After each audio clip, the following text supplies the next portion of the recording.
അസ്സലാമു അലൈക്കും വറഹ്മത്തുള്ളാഹി വബറകാതുഹു. ബിസ്മില്ലാഹിർ റഹ്മാനിർ റഹീം. രണ്ടാം ക്ലാസ്സിലെ ലിസാനുൽ ഖുർആനിൻ്റെ 2025-26 വർഷത്തിൽ നടന്ന പാദ വാർഷിക പരീക്ഷയുടെ ചോദ്യപേപ്പറും അവയുടെ ഉത്തരങ്ങളുമാണ് ഈ വീഡിയോയിൽ ഉൾക്കൊള്ളിച്ചിട്ടുള്ളത്. നമുക്ക് പരീക്ഷയ്ക്ക് വരാവുന്ന രൂപവും കൂടി ഇതിലൂടെ മനസ്സിലാക്കാം. ചോദ്യത്തിൻ്റെ ഒന്നാമത്തെ ഭാഗം നമുക്ക് നോക്കാം. നക്തുബുൽ അജ്വിബത ബിൽ ലുഗത്തിൽ അറബിയ, അറബി ഭാഷയിൽ ഉത്തരം എഴുതുക എന്നതാണ്. ചോദ്യം നോക്കാം. മഹാദിഹി, ഇവിടെ നമുക്ക് ചിത്രവും കൂടി കാണാം. മഹാദ, ഇതെന്താണ്? മാങ്ങയാണ് ഇവിടെ കാണുന്നത്. അപ്പോൾ അതിൻ്റെ ഉത്തരമാണ് ഹാദ മാഞ്ച, ഹാദ മാഞ്ച. രണ്ടാമത്തെ മഹാദിഹി, ഇതെന്താണ്? പൂച്ചയാണ് നമ്മൾ കാണുന്നത്. അപ്പോൾ നമ്മളെങ്ങനെ എഴുതണം? ഹാദിഹി ഹിറത്തുൻ, ഹാദിഹി ഹിറത്തുൻ. ചോദ്യം 3. മൻഹാദ, ഇതാരാണ്? ഒരു കുട്ടിയാണ് കാണുന്നത്. ആ കുട്ടിയുടെ പേരാണ് ചോദിക്കുന്നത്. മൻഹാദ, ഇതാരാണ്? ഹാദ ബാസിമുൻ, ഇത് ബാസിമാണ്.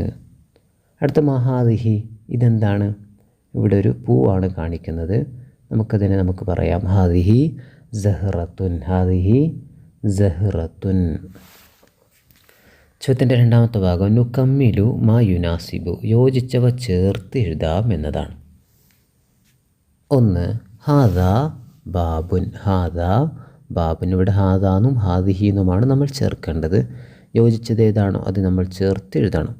ഹാദ ബാബുൻ, ഹാദ ബാബുൻ. 2.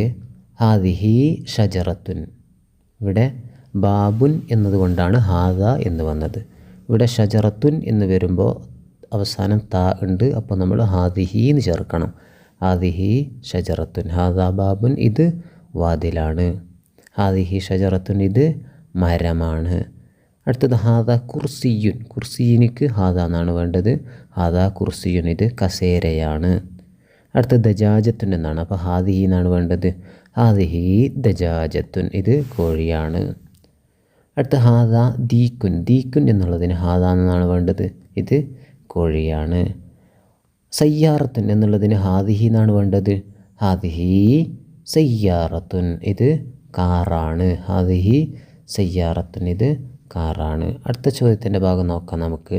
നുകമ്മിലു കമാഫിൽ മിസാൽ, ഉദാഹരണത്തിലുള്ളതുപോലെ നമ്മൾ പൂരിപ്പിക്കണം. നോക്ക്. അന, ഇവിടെ നമ്മൾ ചേർക്കേണ്ടത് എങ്ങനെയാണ്? അന, ഞാൻ. ഉസ്താദുൻ, അന ഉസ്താദുൻ. അതേപോലെ തന്നെ അൻത ഇബ്നുൻ, അൻത ഇബ്നുൻ. ഇവിടെ നമ്മൾ ചേർക്കേണ്ടതാണ്. അപ്പോൾ ഇവിടെ അന എന്ന് പറഞ്ഞു, അതേപോലെ അൻത എന്ന് പറഞ്ഞു. ഒരാൾ മറ്റൊരാളെ കാണിക്കുമ്പോൾ അൻത എന്നുള്ളതാണ്. അത് ആൺകുട്ടിയാകുമ്പോൾ അൻത എന്ന് വരും. ഇനി പെൺകുട്ടിയെ ചൂണ്ടിക്കാണിക്കുമ്പോൾ അൻതി ബിന്തുൻ, അൻതി ബിന്തുൻ.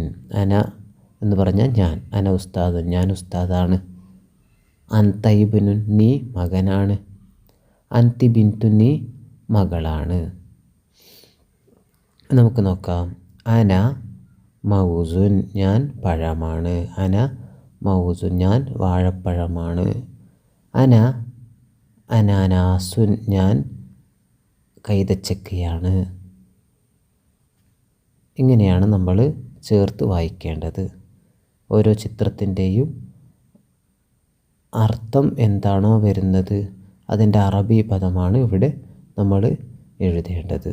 നല്ലതുപോലെ പഠിച്ച് മനസ്സിലാക്കി പരീക്ഷയിൽ ഉന്നത വിജയം നേടാൻ ശ്രമിക്കുക. അള്ളാഹു അതിന് തൗഫീഖ് നൽകട്ടെ.